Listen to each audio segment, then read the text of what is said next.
Welcome, teacher friend. I'm Lori. And I'm Melissa. We are two literacy educators in Baltimore. We want the best for all kids, and we know you do too. Our district recently adopted a new literacy curriculum, which meant a lot of change for everyone. Lori and I can't wait to keep learning about literacy with you today. Hi, everyone. Welcome to Melissa and Lori Love Literacy. We are here with our second part of our two-part series with David Liben. David is one of our favorite guests, and we wanted to break this one up into two parts for our crazy busy teachers. We are touting them as superheroes in this very busy year. Absolutely. And if you haven't had a chance to listen to part one, we definitely suggest listening to that one first. In both episodes, David's talking to us about how to help older students with unfinished learning and foundational reading skills, which is right up my alley. Mm-hmm. But at the end of last week's episode, he ended with a short little discussion about decodable texts, and we've actually included that part again this week, just so you had some context before David jumps into talking about whether or not it makes sense to use decodables with older students. Right. So if you feel like you've heard it before, you might want to skip the first 7 minutes, and that will take you to the new content for this episode, part 2. Enjoy.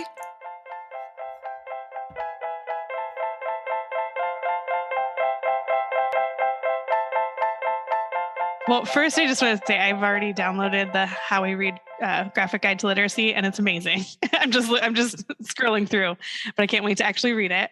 I think my next question, I kind of want to do two questions, but maybe I'll see if I can make it one question.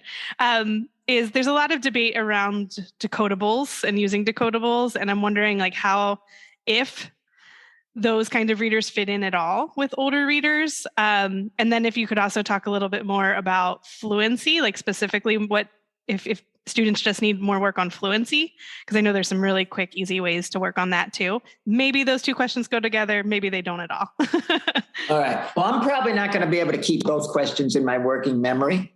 So I'm going to start with decodables. I don't feel bad about that because I always remember in the last part of Obama's second term, he was at talking to the reporter, and it was a press conference or something. He said, well, you guys asked me these 3-part questions. When I was younger, I could remember all of them.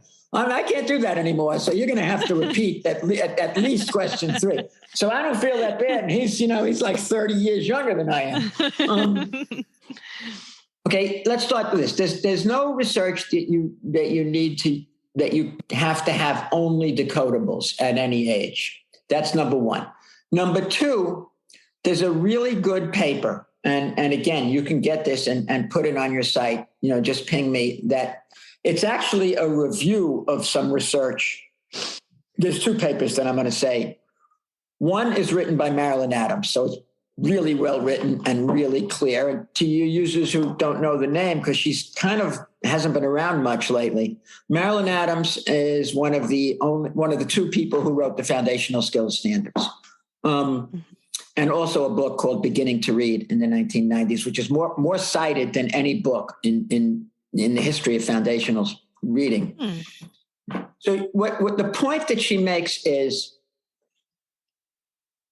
that the role that decodables play is to show kids and convince kids that when they come to a word that they don't recognize automatically, to decode that word moving from left to right. And that's the first thing they need to do, to get them into not just first the inclination to decode the word when they first come to it. That's very important.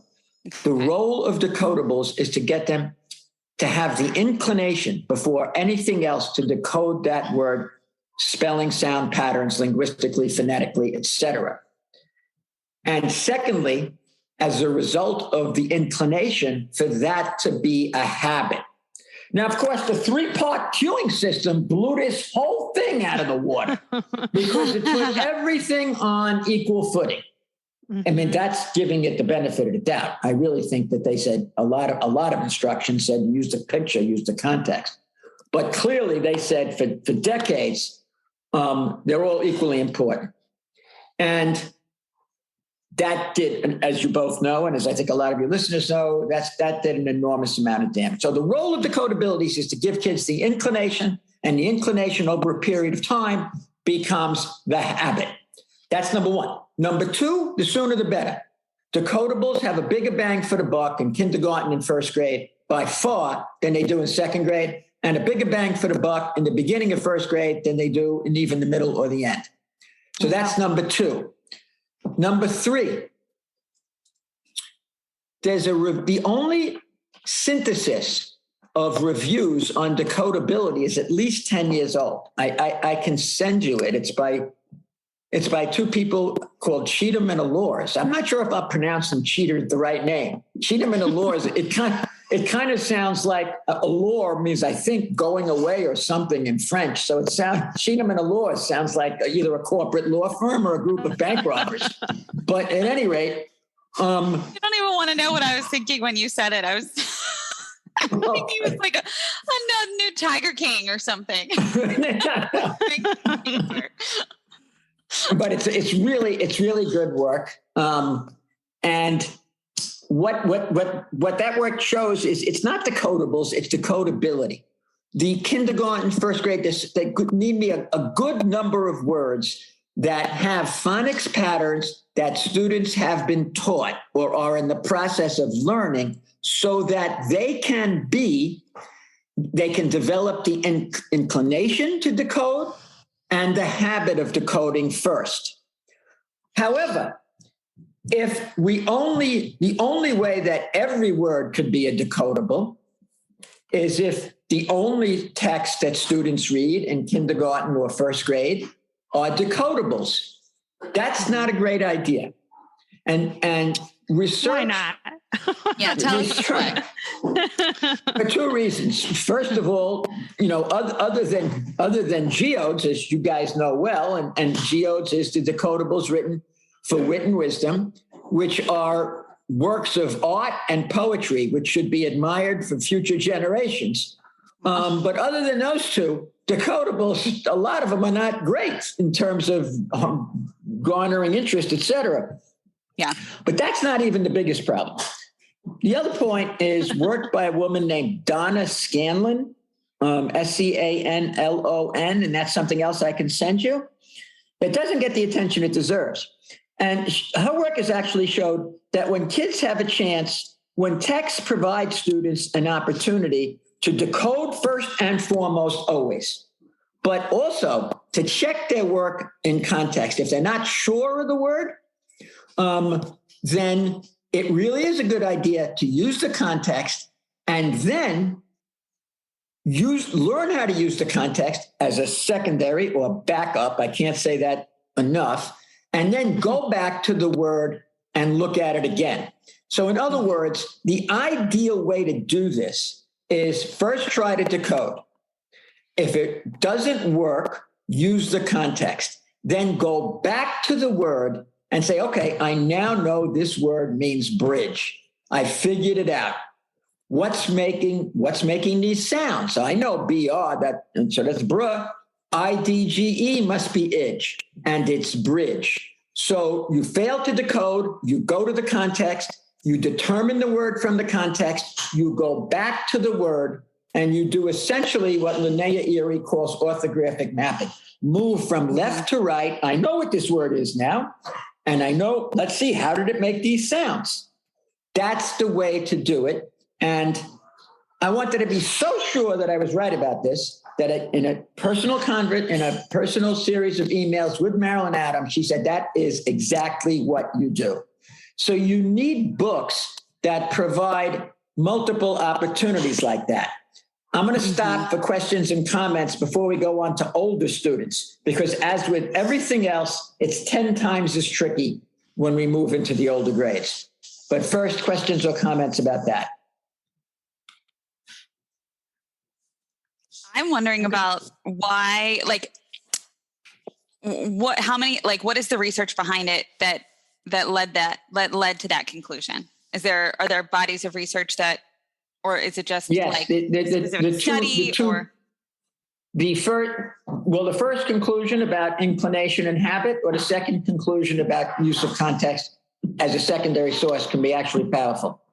Yeah, That's Donna Scanlon's papers, and it's actually a body. Okay. It's actually a body of work. There's like 4 or 5, including one with older students, and I can send them to you. Of course, anytime I say I can send something to someone, that means I have to find the freaking thing, and I'm not good at that.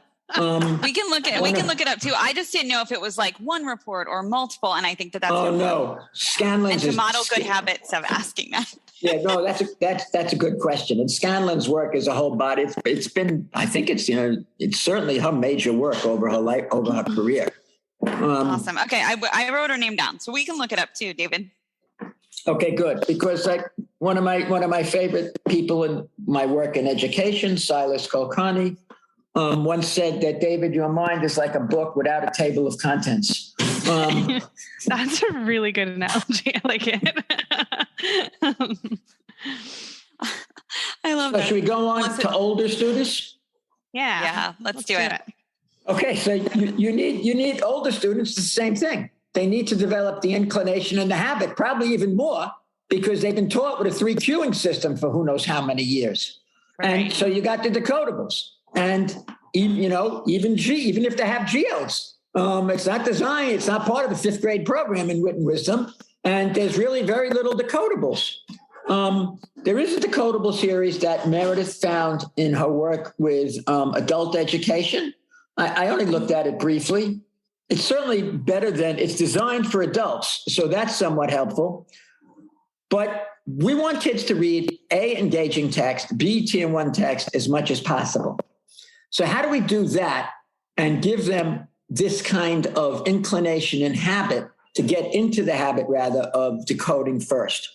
Well, an idea I came up with recently, and I don't know if I'd run it by anybody except Meredith, is... Well, you're about to run it by a few thousand people, so go ahead. Okay, good. And I'll give credit for the idea came indirectly from the Bookworms program.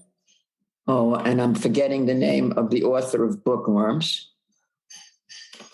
Melissa, well, you guys can, I see her already you can look it Googling. Up. And you just do sentences. In other words, you take sentences that have the words you want to work with. So if you're working with the EIGH word and maybe some other words, you compose 5 or 6 sentences that have those words, or you do it in the course of a week, and you use those sentences for students to practice. And then you don't have to worry about decodables because in all likelihood, they're not possible.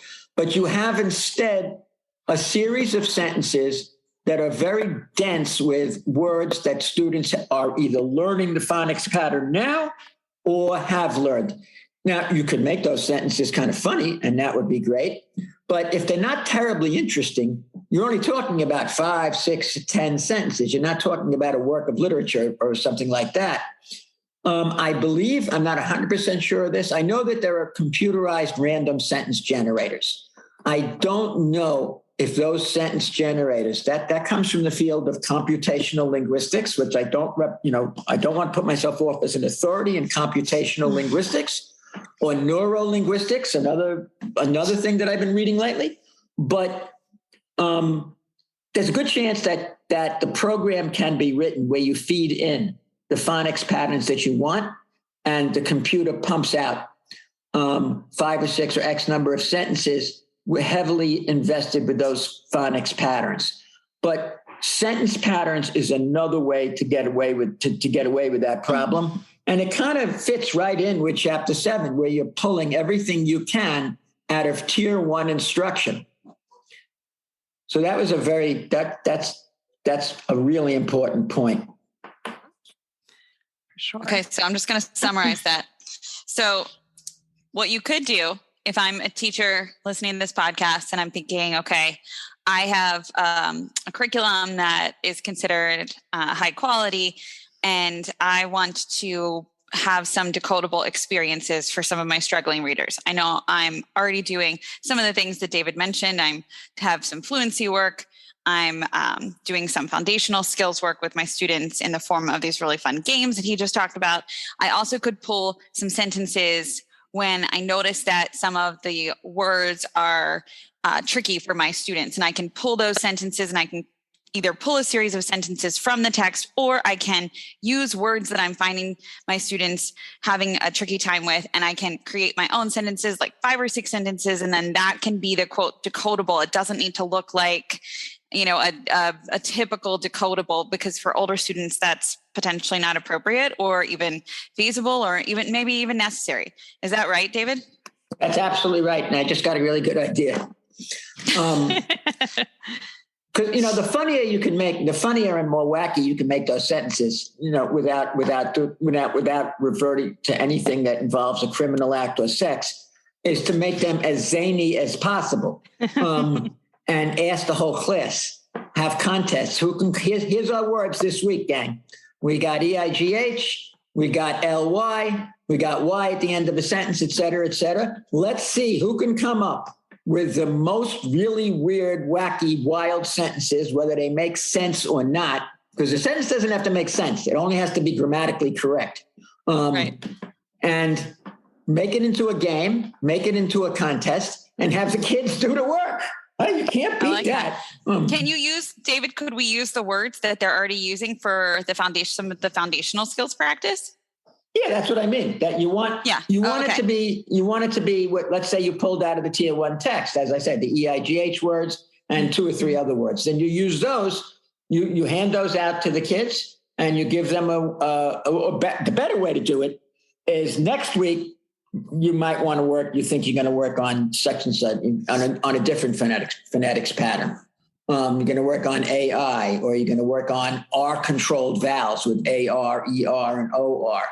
And you give the kids that information, and they have a whole week in their spare time or in between moments to see how many, or for homework, how many sentences can they come up with which have words, as many words as possible with these phonics patterns. Oh, and by the way, you can throw in last week's phonics patterns too, and have the kids generate these sentences. That would actually be better than a random sentence generator. Yeah.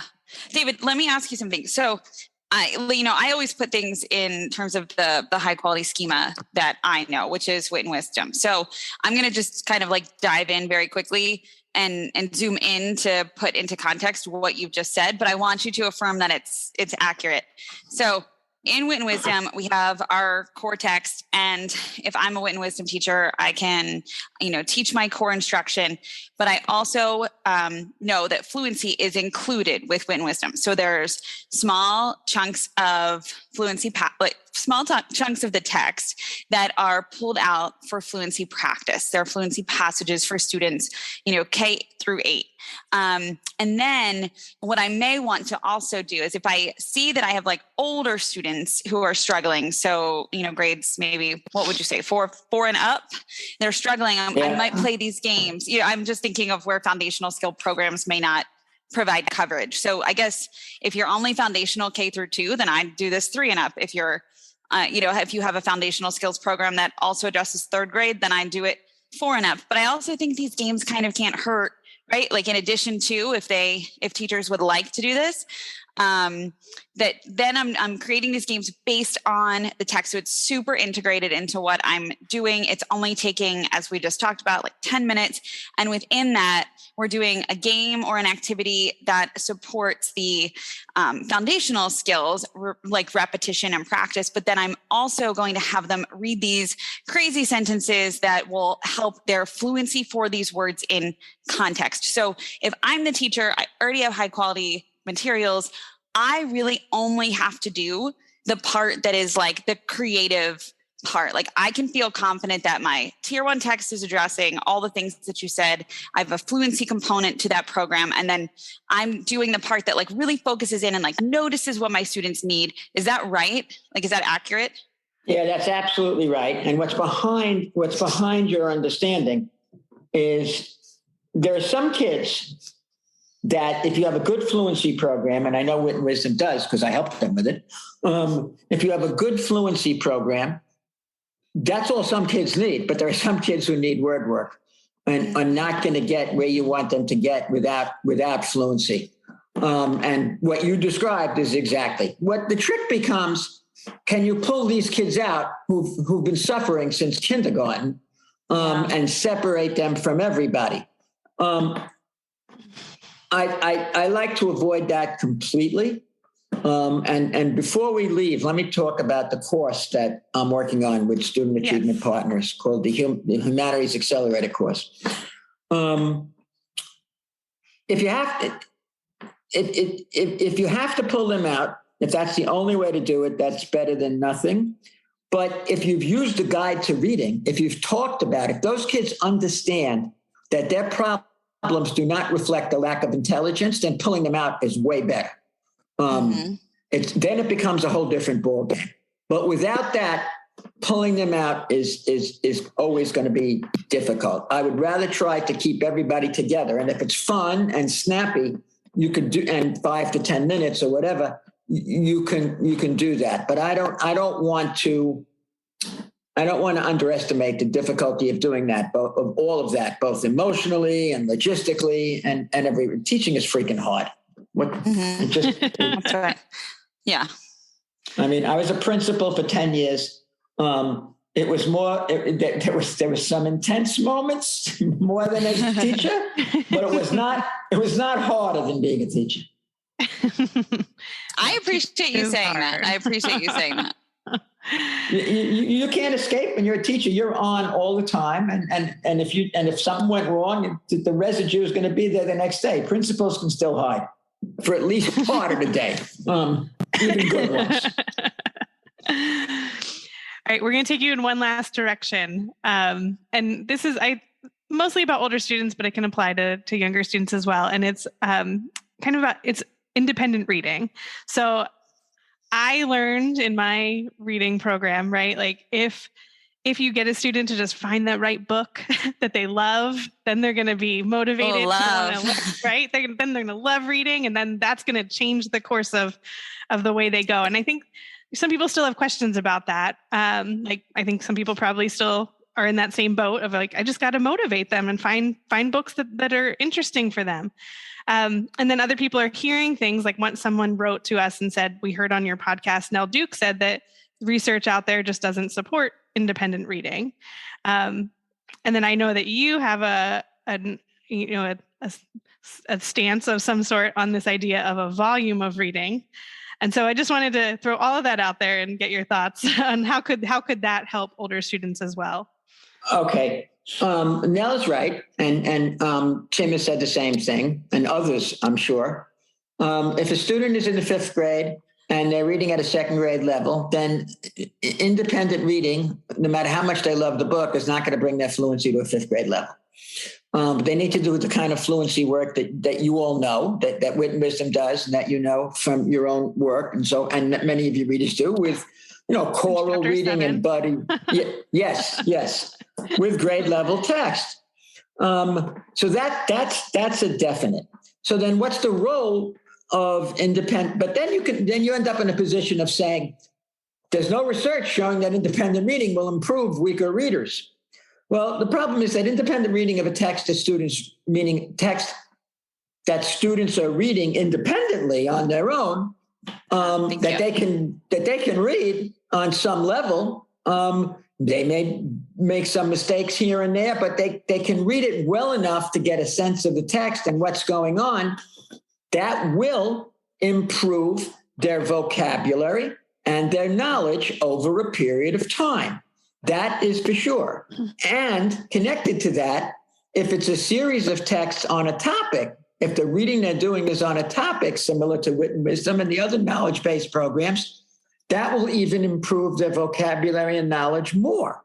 And Cervetti and Wright's study, where they took two sets of texts, they had 5 or 6 texts. One set of text was all about birds. It was conceptually coherent. There was an introductory text, then a text on flying, then a text on reproduction, then a text on habitat, etc. And then there was another series of 5 or 6 texts that were one on birds and 4 or 5 on other topics like kangaroos or grasshoppers, etc. But what they did was they implanted into each series of texts the same 10 tier 2 words. And they measured which group learned more of the tier 2 words. the group that read a series of texts on the same topic or the group that moved from topic to topic? And sure enough, the group that moved from that read a series of texts on the same topic learned more of the tier 2 words. Long before that, one of the smartest researchers I've ever met, a cognitive scientist named Tom Landauer, showed with an algorithm for how the human mind learns to read that reading a series of texts on a topic produces as much as 4 times as much word learning. Now, that got poo-pooed by some people. They said it's an algorithm. It's not real kids. Well, if you've been following the news, I think you know that algorithms work. And the entire history of the United States in the last 20 years might be different. Anyway, both studies showed the same result. Reading a series of texts on a topic. If you want to go into people's experience, like people who have children, teachers and not, we know what kids read. I want to read everything I can about horses. I want to read everything I can about dinosaurs. I want to read everything I can about dinosaurs over here. It's even been called the dinosaur effect. Oh, that's funny. And so they learn more. They learn more words. They're not just learning tier 3 words about dinosaurs. They're learning all kinds of tier 2 words about the world. So there's a huge role for independent reading. We just can't count on independent reading to grow children's foundational skills who are far behind or behind in any significant way. Does that help with that? Because that's a big issue. Yeah. And I know that I don't know the study or if there is an actual study, but I know people say that, students who are, better readers tend to read more. But my thinking for that is not because that they're actually probably reading more because they're more confident readers, right? Because they have those foundational skills solid. And so therefore they feel good about reading, right? So just taking a reader who doesn't have for those example, skills if you're not good at something, you're not going to go out and do it all the time. Like I don't go out and just shoot hoops because I know I'm going to miss most of them. Now I feel like it's the same idea. It's exactly. I'm not very handy. I don't think I learned to tie my shoes till I was 34. So I don't like fixing things because I fail at it all the time. Right. I don't want to read if I'm a poor reader. So does that I'm wondering, Melissa? Absolutely. Okay. So if students, have difficulty reading, like during independent reading time, that I'm assuming, right? If I'm a teacher, I could pull and do some of those other activities with them. Would that be a time that I might be able to do that? If there is a time in my school, like if I'm a teacher listening and I have that time and I can't take it away, what could we do instead? Okay, that's a good question. And you do a good job bringing things back to the practicalities, which is really important. You could pull the kids out and do other things, but then they might look around and say, well, Jose is reading about pirates and Alyssa is reading about horses or Alyssa is reading about pirates and Jose is reading about flowers, whatever. And I, these games are fun, but I happen to be interested in rockets. So I wouldn't recommend that if it's truly independent reading. Here's what I would recommend. Independent reading has been interpreted by the field as independent reading of novels or independent reading of fiction. It absolutely does not have to be fiction, and it does not have to be traditional text. It can be graphic novels. It can be comic books. I would let them read whatever they want if you're having an independent reading time. I wouldn't do independent reading for too long because it is problematic, but I have a hard time getting up in front of teachers and say, don't do independent reading. That's just too hard to swallow. The hell with the research. It's just, there should be a time. If a teacher feels that there should be a time when everybody can sit back and read whatever they want, then they should do that. Because if the teacher believes in it, the chances are the kids will believe in it, and it's a good thing. However, let them read whatever they want. Let them read comic books. Let them read let them read graphic books. Let them read magazines about motorcycles or amphibians or war or whatever they want. It does not have to be a traditional full-length novel or anything like that. And I've made that suggestion to Hunt, especially in the years before I got drafted by David Coleman into the standards world, when I was consulting in schools independently in urban and rural and suburban areas, which I was really lucky to do, to have that range of experience. There's not one single teacher who didn't say afterward that changed their entire independent reading period. They could read whatever they wanted. And you know what else? It's almost like the text said. It's almost like the Savetian right. The kid who's going to want to read about dinosaurs is only going to read about dinosaurs. The kid who's going to want to read about basketball is going to only read about basketball. That is going to expand their vocabulary actually significantly better than if they read novels. So not only is it better for reading for development of reading proficiency, it's better for a nice 10 or 15 or 20 minutes of independent reading time. Mm-hmm. Yeah, I think too, like that's where I was thinking about that volume of reading, and also what you just mentioned. Like we're not sitting around for 45 minutes reading. That would be, I would say, too much. But that time frame that you just gave, 10, 20 minutes of independent reading where kids can have access to anything, but also have access to like a volume of reading so that it can be supportive of what they are learning in tier 1. So if they wanted to learn more, they could go get a book or something that helps them learn more about that specific topic. I feel like I love how you just articulated like just kind of opening the doors rather than closing or narrowing them, which I do think happens with leveled reading. I feel like it's a very narrow place that kids live, and it's not fair to them. So I like the idea of opening it up and making it really accessible for every student in your class. Yep. Well, before we run out of time, we've said it many times, but do you want to talk a little bit about your course? Yes, I want to talk about two courses. The course that is on Student Achievement Partners, that is IROS, Improving Reading for Older Students. It's a 6-hour course online, and I think SAP charges for it now, but it's not much at all. And it goes through everything. It goes through what do we do with foundational skills? What do we do, including fluency? How do we grow vocabulary? How do we grow background knowledge? How do we improve comprehension? So it's a 6-hour course geared exclusively to older students, meaning pretty much 4th grade and up. And we've gotten very good feedback on it. There is certainly a need for it. I think it's close to 4,000 teachers have signed up for this 6-hour course. Oh, that's amazing. I was going to say, David, we've already recommended it to people. People write to us all the time and ask us what we recommend, and we've recommended your course. And it covers a lot of it doesn't cover everything I've talked about today. It covers a lot, and there's a lot of reading in it. And I can't guarantee how many people have finished it, but for 4,000 or maybe more people to even sign up, that shows you there's a huge amount of interest in that topic. Now, the next course I want to talk about is, if that's okay. Yeah, keep. Is the course that I'm developing now with Student Achievement Partners called the Humanities Accelerator course. And there was an interesting, students who are very far behind have been, what we've done, the protocol we have in America has been interventions for 40 years, 50 years. There's absolutely no evidence that these interventions have been successful going anything like scale in bringing kids to proficient reading at grade level. None, zero, zip. And the reason is, multiple reasons rather. One, yes, they're behind in foundational skills, and these courses often address those.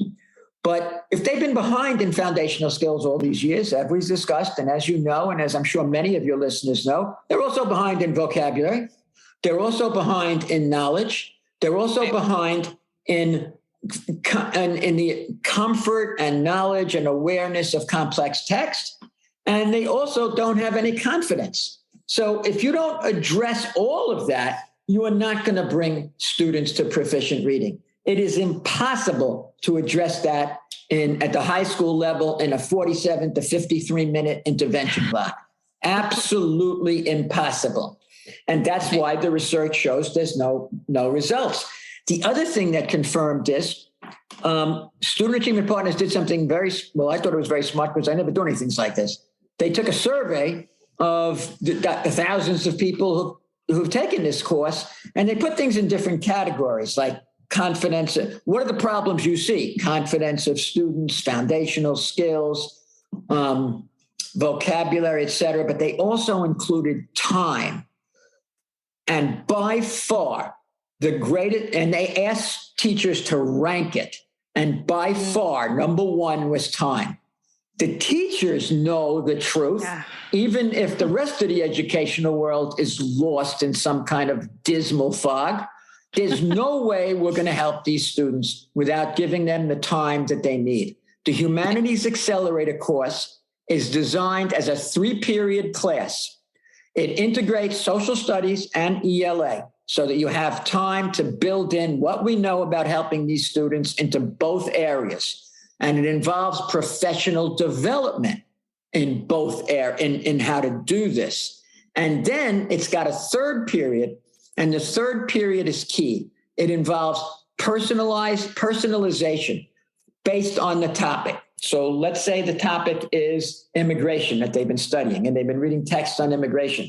In that 3rd period, each student chooses an area of immigration they want to pursue. Mexican immigration, the legality of immigration, the history of immigration, Japanese immigration, whatever they want. And in that period, with those texts that they do, the students who need more foundational work get that built in even stronger in ways similar to what we've been talking about.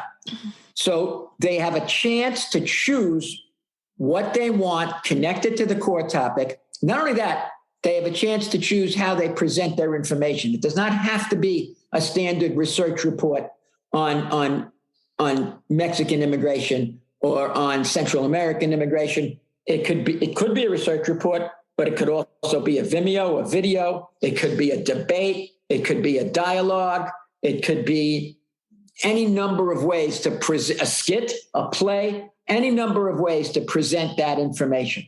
So it explodes the idea of personalization.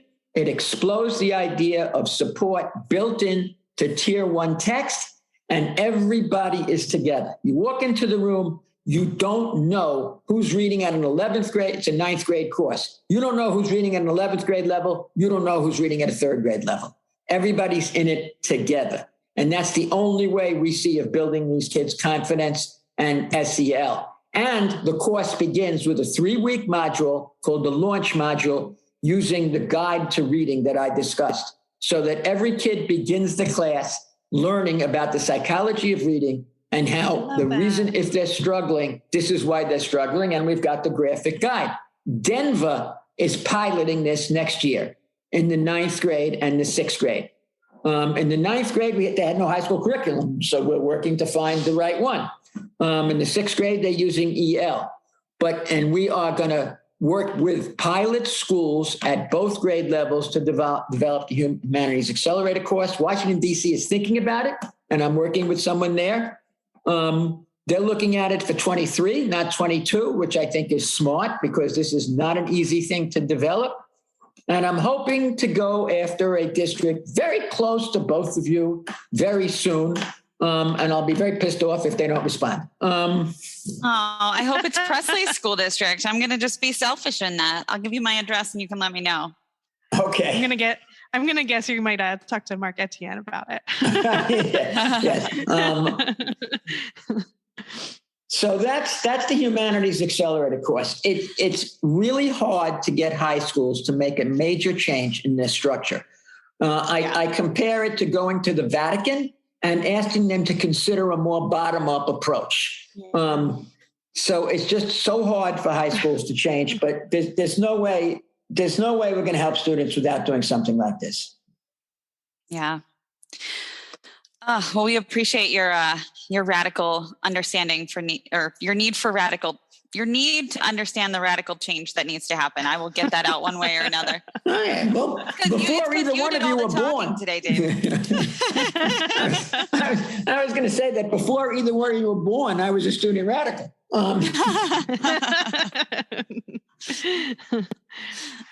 Oh, Well, I feel I like know we always that- ask our guests to leave a piece of advice, but I feel like we should leave a piece of advice. I think we should say, take David Lieben's course.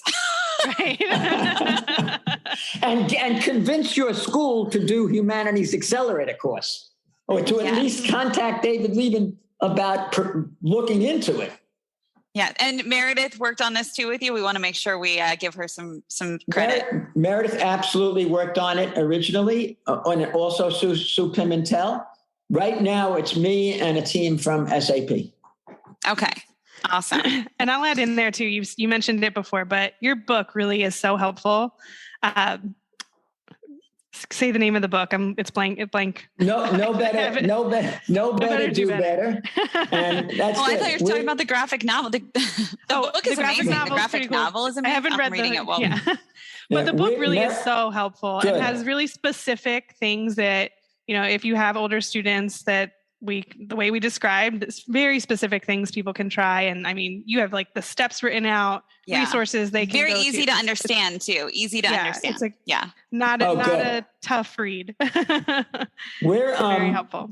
We're going to start working in January, Meredith and I, on the comprehension version of that book.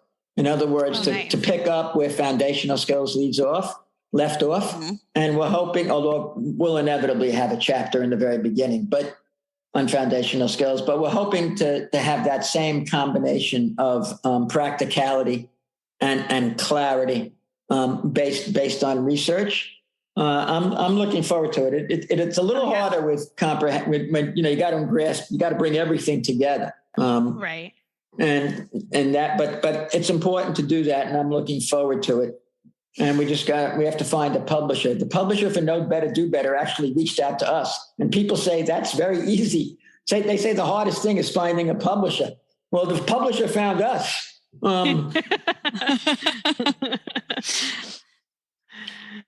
Lucky you. Okay. Right?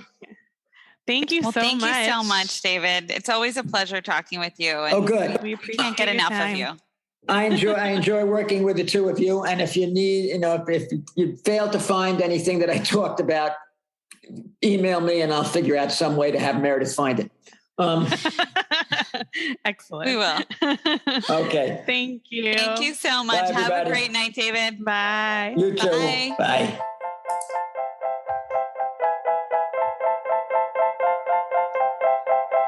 Thank you so much for listening, literacy lovers. Be sure to visit our website to subscribe to our newsletter and podcast. It's literacypodcast.com. Yep. And don't forget to follow us on Instagram, Twitter, and Facebook. Most of them are at Literacy Podcast. Yes. And please, please, please reach out to us. Melissa, what's our email address? Melissa and Lori at literacypodcast.com is our email address. We're so glad you're here to learn with us. Thank you, everybody.